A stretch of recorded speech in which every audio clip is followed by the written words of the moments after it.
Pemirsa, pemerintahan Joko Widodo dan Yusuf Kala akan menghadapi tantangan berat karena dukungan koalisinya hanya 36,9% kursi DPR.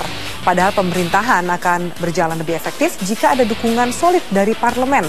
Haruskah Jokowi JK membentuk jalinan koalisi baru di parlemen? Kita simak ulasan Metro Highlights berikut ini.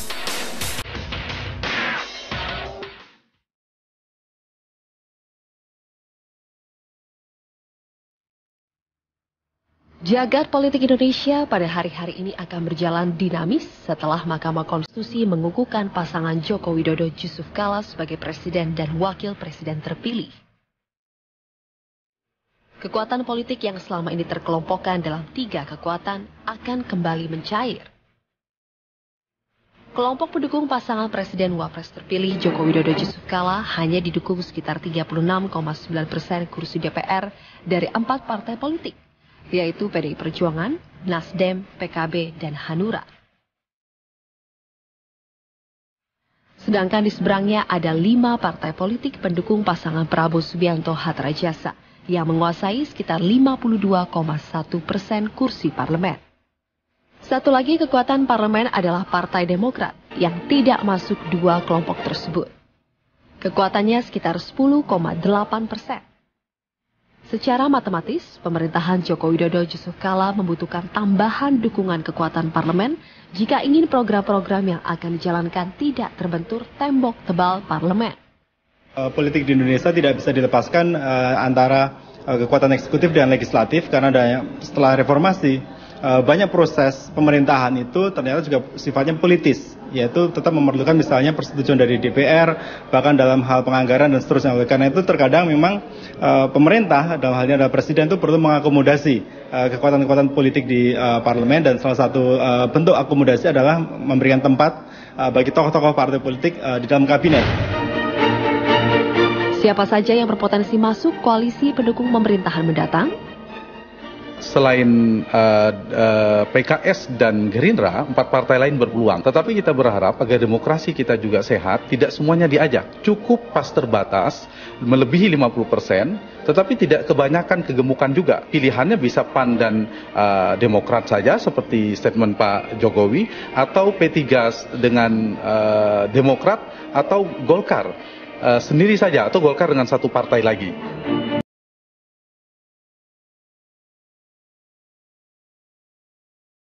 Saja tidak cukup. Dalam membangun koalisi parlemen, Jokowi JK harus betul-betul mempertimbangkan aspek kualitas, atau lebih tepatnya soliditas dukungan. Sebab pengalaman menunjukkan bahwa koalisi yang cukup secara matematis kursi di parlemen ternyata tidak menjamin soliditas antar anggota koalisi itu. Secara jumlah memang diperlukan 50% plus 1 karena untuk menyukseskan agenda pemerintahan di parlemen perlu dukungan yang kuat. Tetapi secara kualitas juga diperhatikan. Secara kualitas artinya soliditas koalisinya harus diperhatikan. Bagaimana untuk menyolidkan dukungan di parlemen itu. Dalam sebuah kesempatan, Presiden terpilih Joko Widodo pernah melontarkan sinyal bahwa Partai Demokrat dan Partai Amanat Nasional mendekat ke koalisi pemerintahan.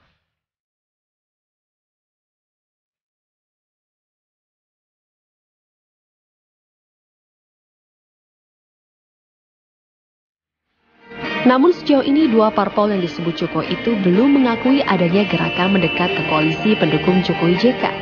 PAN misalnya menyebut akan membawa keputusan apapun terkait arah politiknya ke rapat kerja nasional. Nah, maka ketika PAN akan mengambil putusan apapun terhadap hasil putusan MK, terhadap hasil Pilpres ini, saya kira kita akan membawa kembali kepada rapat kerja nasional, mengundang para kader dari seluruh Indonesia.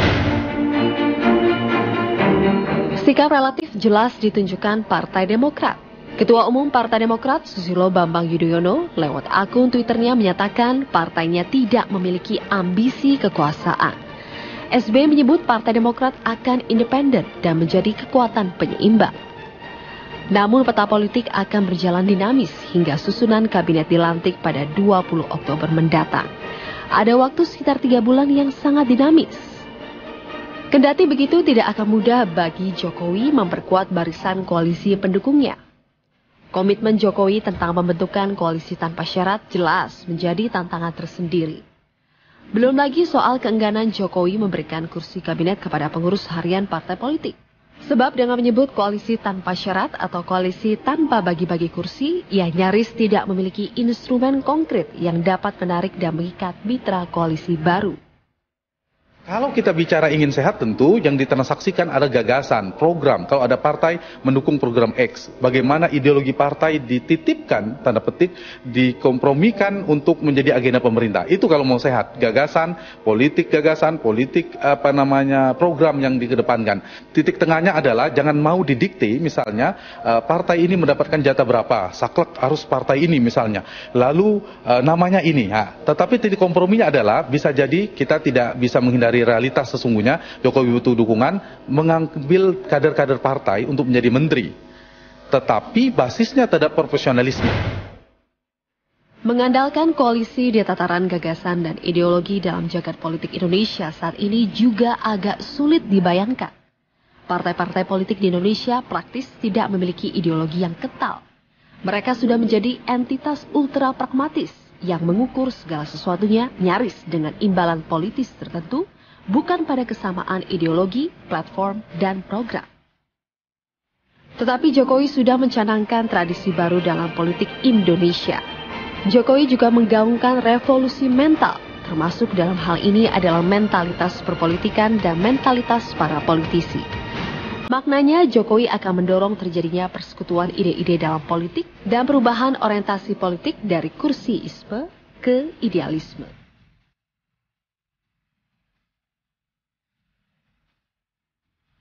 Apakah itu realistis? Jawabannya bukan iya atau tidak, tetapi pada sejauh mana Jokowi berani dan konsekuen dengan menjalankan tradisi baru perpolitikan Indonesia. Toh fakta empiris menunjukkan kursi menteri tidak berbanding lurus dengan loyalitas. Begitu juga dukungan parlemen yang minim tidak identik dengan kegagalan.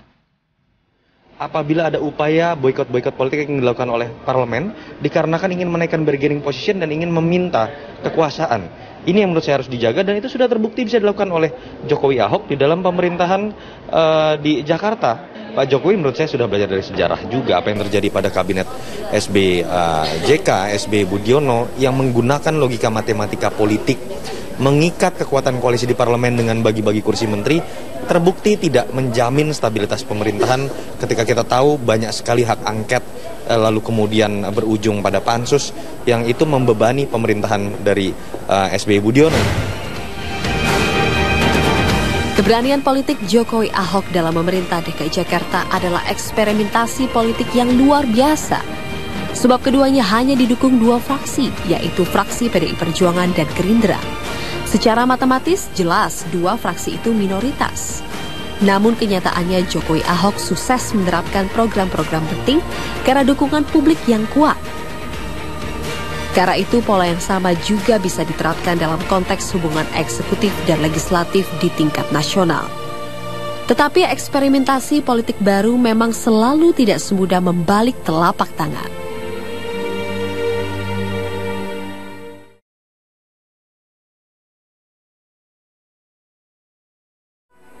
Pemirsa, politik akomodatif gaya SBY saat membentuk kabinet terbukti tidak efektif.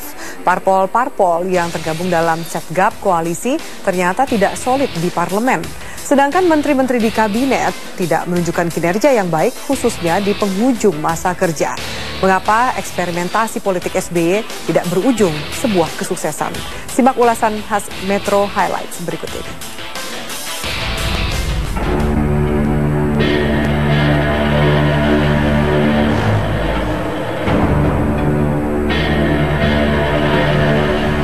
Sebuah opera politik tersaji di pertengahan Oktober 2009. Presiden petahana Susilo Bambang Yudhoyono memanggil para calon menteri ke kediaman pribadi di Puri Cikeas, Bogor.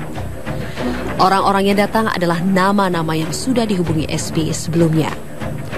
Hampir semua nama yang dipanggil ke Cikeas akhirnya menempati pos sebagai menteri maupun wakil menteri. Hanya ada satu nama yang akhirnya gagal masuk kabinet, yaitu Nila Juwita Anfasa Muluk yang sebelumnya disebut sebagai kandidat Menteri Kesehatan. Modal politik SBY sangat besar pasca pemilu 2009. Bayangkan, Partai Demokrat yang didirikannya sukses menjadi pemenang pemilu legislatif 2009 dengan perolehan 20,85% suara.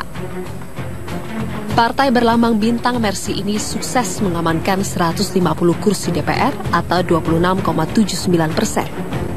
Tidak berhenti di situ, SBY yang berpasangan dengan Budiono juga sukses memenangkan pemilu presiden 2009 dengan perolehan suara 60,8% dalam sebuah pemungutan suara satu putaran. Dengan modal politik yang sangat besar, SBY memiliki kesempatan membentuk kabinet secara leluasa. Banyak dorongan agar SBY membentuk kabinet ahli atau Zaken kabinet. Karena pemerintahannya dinilai relatif solid dan memiliki legitimasi yang sangat kuat. Alih-alih membentuk Zaken kabinet, SBY justru menerapkan politik akomodatif dengan merangkum semua kekuatan yang ada. Selain mengakomodasi kekuatan partai-partai politik, Kabinet SBY juga mencoba mengakomodasi kemajemukan Nusantara, baik dari segi agama, etnis, suku, gender, dan golongan. Namun warna politik begitu kental di sini. Jumlah menteri dari kalangan partai politik mencapai 61% atau 21 dari 34 menteri dalam Kabinet Indonesia Bersatu Jilid 2. Mereka berasal dari Partai Demokrat, Golkar, PKS, PAN, P3, dan PKB dengan kekuatan total 421 kursi DPR atau 75,17% kursi parlemen. Namun rupanya itu tidak menjamin soliditas parpol pendukung pemerintahan SBY. Penanda penting dari tidak solidnya koalisi pendukung SBY Budiono adalah pembentukan panitia khusus hak angket Bank Senturi atau Pansus Senturi. Pansus Senturi ini dibentuk pada 1 Desember 2009 dalam sebuah sidang paripurna pengesahan hak angket Bank Senturi yang diusulkan oleh 503 anggota DPR. Drama Pansus Senturi ini memunculkan dua parpol anggota koalisi SBY Budiono, PKS dan Golkar menjadi penentang paling keras bailout Senturi. Dengan kata lain, mereka memandang kebijakan pemerintahan SBY memberi bailout Senturi sebesar 6,7 triliun rupiah sebagai hal yang salah. Jelas sikap mereka itu bertentangan dengan sikap pemerintahan SBY dan juga Partai Demokrat. Hasil rekomendasi Pansus Senturi kemudian dibawa ke sidang paripurna DPR. Ada dua opsi, yaitu opsi A, menyetujui adanya bailout Senturi, dan opsi C, menyatakan bailout Senturi menyimpang. Dalam keputusan yang diambil dalam sidang paripurna DPR pada 3 Maret 2010 melalui sebuah proses voting terbuka, opsi A yang menyetujui bailout Senturi mendapat dukungan 212 anggota dewan. Sedangkan opsi C yang menyebut bailout Senturi menyimpang didukung 315 anggota DPR. Terbukti, koalisi parlemen bentukan SBY dengan postur gemuk itu tidak solid dan tidak efektif. Dalam sejumlah permasalahan berikutnya di parlemen, ternyata mereka kerap menunjukkan sikap yang tidak solid. Sebenarnya koalisi yang sedang saja, yang penting sebenarnya agenda pemerintah itu tidak terganggu karena adanya parlemen yang berseberangan. Jadi kalau misalnya sampai menguasai 70% itu menurut saya juga malah kurang dinamis, kurang sehat. Celakanya, dukungan yang tidak solid di parlemen itu juga diikuti dengan kinerja kabinet yang juga tidak bagus. Menteri-menteri asal parpol dinilai tidak menunjukkan kinerja yang memuaskan. Politik bagi-bagi kursi juga membuat Presiden SBY justru terpenjara gerak langkahnya oleh berbagai kepentingan partai politik anggota koalisi. Saya baru pernah melihat dalam sistem presidensial di negara manapun ada seorang presiden yang ketika ingin menggunakan hak prerogatifnya mereshuffle kabinet beberapa hari sebelumnya harus melakukan konferensi pers terlebih dahulu dengan ketua-ketua umum partai koalisi pendukung. Seakan-akan dia harus meminta izin kepada ketua-ketua umum koalisi partai pendukung. Ini kan menunjukkan bagaimana seorang presiden terpilih yang memiliki modal besar, apalagi SBY dengan 60% kekuatan, ini harus terkungkung ya geraknya dalam melakukan kerja politik. Tak heran jika kepuasan publik terhadap kinerja Kabinet Indonesia Bersatu Jilid 2 juga terus menurun. Sebuah survei dari Lingkaran Survei Indonesia LSI pada Januari 2013 menunjukkan kepuasan masyarakat terhadap kinerja kabinet tinggal 34,32%. Padahal pada Januari 2010, kepuasan publik pada kerja kabinet masih sebesar 52,30%. Rasa tidak puas ini muncul hampir di seluruh kalangan masyarakat yang memilih SBY dalam pemilu 2009. Masalah kabinet yang didominasi pengurus parpol muncul kembali jelang pemilu 2014 atau di penghujung pemerintahan SBY. Para menteri yang berasal dari parpol itu disibukkan dengan urusan partai politik. Praktis memasuki tahun 2014, para menteri dari parpol itu sudah disibukkan dengan konsolidasi parpolnya masing-masing. Pada pemilu legislatif, mereka ramai-ramai berkampanye untuk mendulang suara sebesar-besarnya. Ironisnya, itu juga dilakukan Presiden SBY, yang juga Ketua Umum Partai Demokrat. Setelah pemilu legislatif pun, para menteri dari parpol itu juga kembali disibukkan dengan aktivitas dukung-mendukung calon presiden. Praktis, Kabinet Indonesia Bersatu Jilid 2 tidak lagi fokus menjalankan tugasnya. Belakangan problem yang cukup pelik adalah terpilihnya 4 menteri menjadi anggota DPR periode 2014 hingga 2019. Mereka adalah Menteri Perhubungan E.M. Mangindaan, Menteri Koperasi dan UKM Syarif Hasan, Menteri ESDM Jero Wacik, dan Menko Minfo Tifatul Sembiri. Sebagai anggota DPR baru, mereka akan dilantik pada 1 Oktober 2014. Padahal, sebagai menteri, jabatan mereka baru akan berakhir 20 Oktober.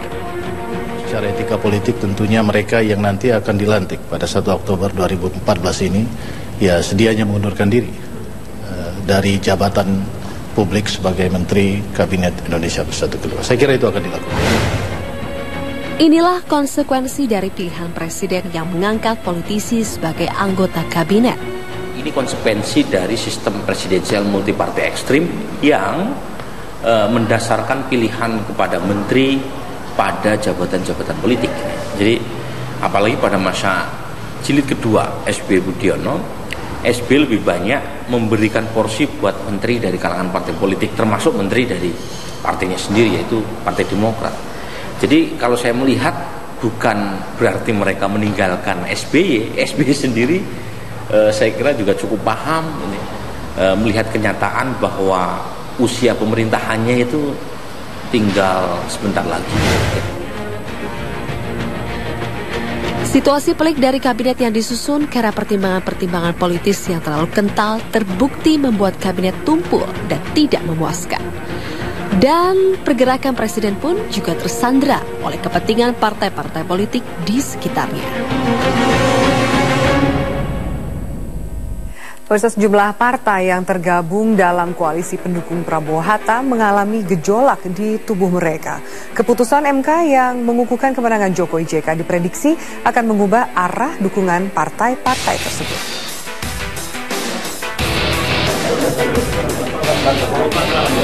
Presiden terpilih Joko Widodo kembali mengatakan dia masih membuka diri terhadap partai politik yang ingin merapat dengannya.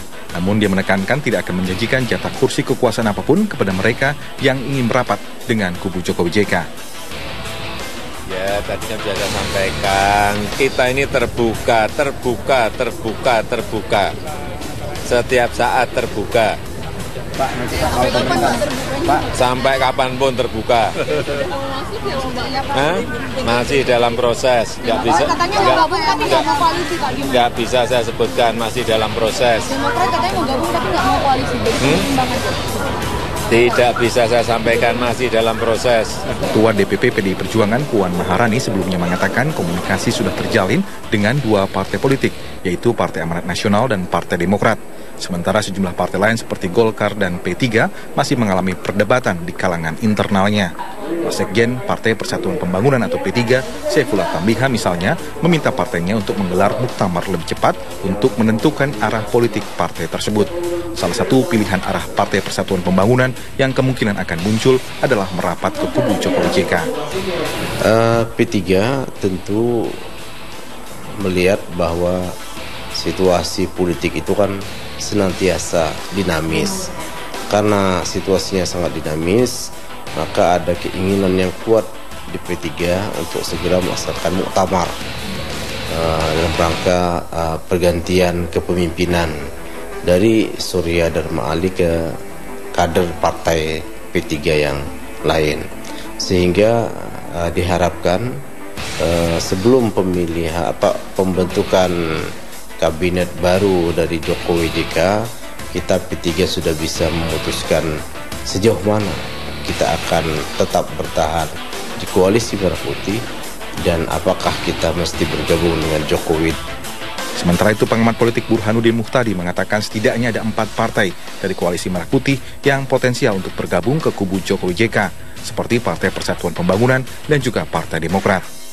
4 partai dari koalisi Merah Putih yang masih bisa digerilya untuk ikut misalnya mendukung pemerintahan ke depan ya. 4 partai ini, satu Golkar, kedua adalah Demokrat, kemudian P3 dan PAN. Dari keempat partai ini yang paling potensial itu adalah P3, paling potensial untuk ikut rombongan koalisi pendukung Jokowi JK di pemerintahan mendatang. Nah, dari sisi Golkar misalnya sampai sekarang belum tuntas. Dukungan tambahan partai politik baru di luar partai koalisi saat ini diperlukan oleh Jokowi JK untuk menguatkan dukungan mereka di parlemen. Tim Liputan Metro TV.